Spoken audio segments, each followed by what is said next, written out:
Hey everyone, ready for a deep dive?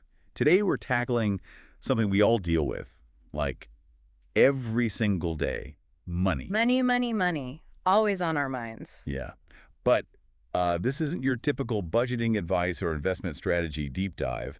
This time it's about the true cost of those purchases we make. Oh, this is going to be good. So we're taking inspiration from chapter 6 of Is It Worth It? Great book, by the way. Really makes you think. It does. It helps us understand what we're really giving up when we spend our hard-earned cash. We're going to dig into some seriously thought-provoking questions that can totally change how you see your spending habits. Yeah, because it's so easy to just swipe that card without thinking about the bigger picture. Exactly. And this chapter really opened my eyes to that. It's not just the price tag. It's about those trade-offs we make with each purchase. Like, are we actually getting value? Or just a temporary hit of satisfaction? That's exactly what we're going to explore. Yeah. So one of the first big concepts that really grabbed me was this idea of the real hourly rate. It's not just about what you see on your paycheck. Right. There's so much more to it than that. Yeah, it's about factoring in all that unpaid time that goes into earning those dollars. Your commute, that extra hour getting ready for work, the time you spend, just decompressing after a long day. It all adds up, all those little things. It really does. So like, let's say you're making $50,000 a year and you're working a pretty standard, like 50-hour week. On paper, it seems like your hourly rate's about $20. But that's just the surface, right? Right. When you factor in those extra unpaid hours, your real hourly rate could be way lower, closer to like $10. Makes a big difference when you think about it that way. Huge. Suddenly, that $5 latte isn't just $5. It's, what, like half an hour of your life? And that new gadget you've been eyeing could be worth, I don't know, maybe a week of your free time. It's crazy, right? It's like every time we buy something, we're trading a chunk of our time. And speaking of trade-offs, this chapter has 11 amazing questions that can help us, really assess those spending choices on a deeper level. Yeah, these questions force us to look beyond that initial, can I afford this? Totally. They're about, like, is this actually aligned with my values and goals? Much more meaningful. So much more. We won't have time to go through all 11 today, but we've picked out a few that are especially relevant. Handpicked for you. All right, the first question that really got me thinking is, how happy will this purchase make me? Sounds simple, right? Seems like it. But the book makes this really important distinction between short-term and long-term happiness. Like, those new shoes might give you a quick buzz, but will that feeling stick around? There's the real question. Short-term excitement versus, lasting fulfillment. So to make this point, the book uses this great comparison. A daily cup of coffee versus buying a fancy car. I like where this is going. So the coffee, right, it's a small, regular expense, but it brings a little bit of joy every day. While that car, it's a big investment that might not deliver the lasting happiness you expect, especially once the newness wears off. Shiny new car smell fades, the coffee keeps brewing. Exactly. And it's not about depriving yourself of small pleasures. It's about being aware of what actually brings you joy and then, like, aligning your spending with that. So thinking about your own life, are there any purchases you've made that have really stuck with you? Brought lasting happiness? Oh, that's a great question to think about. And on the flip side, what about those impulse buys that, the happiness faded quickly, regretted later? Happens to the best of us, but being aware of it helps us make better choices in the future. Absolutely. Okay, let's move on to question number 3, which ties in perfectly with that real hourly rate concept. How many hours of my life am I trading to afford this? This is where it gets really interesting, especially for those bigger purchases. This one hits home? Big time. So imagine you want to buy, say, $40,000 car. If we use that $10 real hourly rate we talked about, Well, let's do the math. that car is actually costing you 3,707 hours of your life. Wow, that's like over a year and a half of work. It's wild. It really puts things in perspective, doesn't it? Yeah, it suddenly becomes a question of priorities. Is it worth that much of your time? Is that vacation, that new phone, worth weeks or even months of your life? Okay, now let's shift gears and talk about question number 7. How much am I spending on convenience? We've all been there, right? Grabbing takeout because cooking feels like a chore, or paying extra for pre-chopped veggies. Or taking that ride share instead of, the bus or train. Oh yeah, totally guilty of that. And the book uses this perfect example, that coffee again. Brewing at home. Maybe costs you like 56 cents a cup. Pennies, really. But that $3 latte, you're paying a 435% convenience charge. Convenience comes at a premium. It really does. And it's not just coffee, it's everywhere. Food delivery apps, those buy now buttons online. It's designed to be easy, and we end up paying for that ease. It's like we fall into these convenience traps without even realizing how much they're costing us. But sometimes that convenience is worth it. Totally agree. Yeah. Like if that takeout meal frees up an hour to spend with your family or work on a passion project, maybe it's a good trade-off. But if it's just about avoiding a little effort, then maybe it's time to rethink things. Exactly. It's about finding that balance, that sweet spot where convenience enhances your life, not just drains your wallet. So think about your own life. Are there any convenience habits you could see yourself changing? It's worth reflecting on for sure. Now, shifting gears to something crucial for long-term financial health. Question number 10. How much will this money be worth in the future? This is where the power of compounding comes in. The snowball effect. Little things can grow into big things over time. This chapter has a great example, brings that concept to life. Cool. Let's go back to that $3 cup of coffee. If you invested that $3 instead, assuming like a 7% annual growth rate, Okay, let me grab my calculator. over 30 years, it could potentially grow to $22. Wow, from coffee to cash. And on a yearly scale, it gets even more impressive. That $1,095 spent on coffee annually, if invested consistently over 30 years, could turn into, get this, over $120,000. That's a serious chunk of change. It really makes you think twice about those everyday expenses, right? Makes you realize those seemingly small things can actually have a huge impact on your financial future. It's all about shifting our perspective. Instead of seeing a $3 expense, we see potential. All right, and speaking of investments, we'll make sure to include some helpful resources in the show notes for anyone who wants to learn more about making their money work for them. Great idea. Knowledge is power, especially when it comes to finances. Couldn't agree more. Now, before we move on, there's this one final concept from the chapter that really resonated with me: buying freedom. The author had this aha moment where he started equating each $25 saved with the day of freedom in the future. Oh, I like that. Really puts things into perspective. Doesn't it? It's such a powerful way to reframe our spending choices.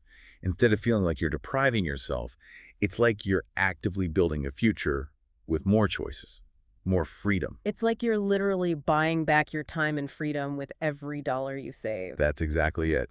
And the author actually has this online tool, helps you calculate your own freedom equation. That's fantastic. A practical way to put these ideas into action. It's amazing. Remember, mindful spending isn't about denying yourself joy. It's about making sure your purchases line up with the life you truly want to live. Well said. All right, are you ready for a few more of those thought-provoking questions? Bring them on. All right, so we've covered some really good stuff, but let's keep this momentum going with those thought-provoking questions from the book. One that I thought was particularly interesting is, how much money do I have to make to afford this? Yeah, at first glance it seems pretty straightforward, but I bet there's more to it, right? It's all about those pesky taxes. We get so focused on the price tag itself and totally forget that the amount we actually have to earn to cover that price is higher because of, taxes. Right. It's like a hidden cost we don't always factor in. Exactly. So let's say you're eyeing a $100 gadget. Seems simple enough, right? Yeah. But if you're in, say, a 25% tax bracket, you actually need to earn $133.33 pre-tax just to have that $100 to spend. It's crazy how much taxes can eat into our purchasing power, isn't it? It really is. And the book actually provides a pretty handy formula to calculate the pre-tax cost of anything you want to buy. Oh, I like that. So next time I'm tempted by that impulse buy, I'll definitely be doing that quick calculation. It's a good habit to get into. Speaking of good habits, let's move on to a question that can be a real game changer when it comes to getting the most value out of our purchases. Can I get it for less or trade for it? Oh, I love this one. It's all about being resourceful and thinking outside the box. It's about challenging that, that automatic buy it new mentality. There are so many other options out there. Like what? Well, think about all those online platforms like Craigslist or Facebook Marketplace where people are giving away or selling perfectly good stuff for a fraction of the retail price. It's amazing what you can find on those sites. I know, right? And it's a win-win. You save money, reduce waste, and maybe even connect with people in your community. And don't forget about the power of bartering. Oh yeah, trading skills or possessions. The book even gives some pretty inspiring examples of people who've bartered for everything from like furniture to haircuts. It's amazing what you can achieve when you get creative. There's just something so satisfying about finding a great deal or getting something you need without spending any money. Totally. Okay, let's switch gears a bit and talk about a question that can be super helpful when you're comparing different options. How do prices compare in terms of percentages? Percentages. Yeah. Interesting. Instead of fixating on the dollar amount, this question encourages us to look at the relative difference between prices. It can really help with perspective. Okay, I'm intrigued. Give me an example. Sure, let's say you're comparing two laptops. One is $1,000, the other is $1,200. At first glance, that $200 difference might seem huge, right? Yeah, it would definitely make me pause. But when you look at it as a percentage, it's only a 20% increase. Ah, I see. That reframing makes it easier to decide if that extra 20% is worth it for the upgraded features or whatever. Exactly. Maybe it is, maybe it isn't. But at least you're making a more informed decision. And this approach can also help you spot those sneaky pricing tricks that retailers sometimes use. You mean like when they inflate the original price and then offer a big discount? Exactly. By focusing on the percentage difference, you're less likely to be swayed by those misleading tactics. It's all about being a savvy shopper. Yep. Okay, what's next? All right, so this next question is really helpful when you're looking at big ticket items or those recurring expenses. What is the per use cost of this item? Okay, I think I need help with this one. How does that work? So instead of just looking at the initial price tag, it asks you to consider the long-term value you'll get from that purchase. Like, let's say you're trying to decide between two gym memberships. Okay, this is relevant to my life. So one gym is $50 a month, the other is $100. Big price difference. Right. But if you end up using that pricier gym 5 times a week, while you only go to the cheaper one twice a week, the per-use cost of the more expensive gym might actually be lower. Ah, that makes sense. You're getting more bang for your buck, even though the upfront cost is higher. Exactly. And this can apply to all sorts of purchases, from cars to appliances to even clothing. By factoring in how often you'll use something and how long it's likely to last, you can get a better idea of its true cost over time. It's about making smart choices that align with your lifestyle and your budget. Okay, I'm liking these questions more and more. What else do we have? All right, let's wrap up this question deep dive with one that can really help you prioritize your spending. How much would this cost me each year or for the rest of my life? Ooh, that's a good one. It forces you to really think about those long-term implications. Yeah, it's easy to dismiss those small recurring expenses as insignificant, but they can really add up over time. Especially if they become habits, right? Exactly. Like, think about that daily $5 latte. Over a year, that's almost $825. And if Yeah. you keep that up for, say, 10 years, you're looking at over $18,000. Wow, that's a lot of lattes. It is, and it highlights how those seemingly small expenses can have a big impact on our financial well-being if we're not paying attention. It's about making sure our spending habits align with our values and our long-term goals. So, are we ready to move on to the final part of our deep dive? Let's do it. Man, we've covered a lot of ground today. Yeah. From calculating that real hourly rate to diving deep into those 11 questions, this has been a serious eye-opener. Yeah, I'm feeling inspired. Me too. And you know, it's amazing how all these concepts we've discussed are so connected. It's not just about crunching numbers, it's about understanding those deeper trade-offs and making sure our choices align with, what we truly value. Right, like spending our time and money on things that actually matter to us. Exactly. And that whole buying freedom concept, that really stuck with me. Thinking of saving money as an investment in our future freedom, it's so empowering. It's a total mindset shift, right? Instead of seeing it as deprivation, it's like we're actively creating more choices for ourselves down the road. It's like we're shaping our ideal future, one smart spending choice at a time.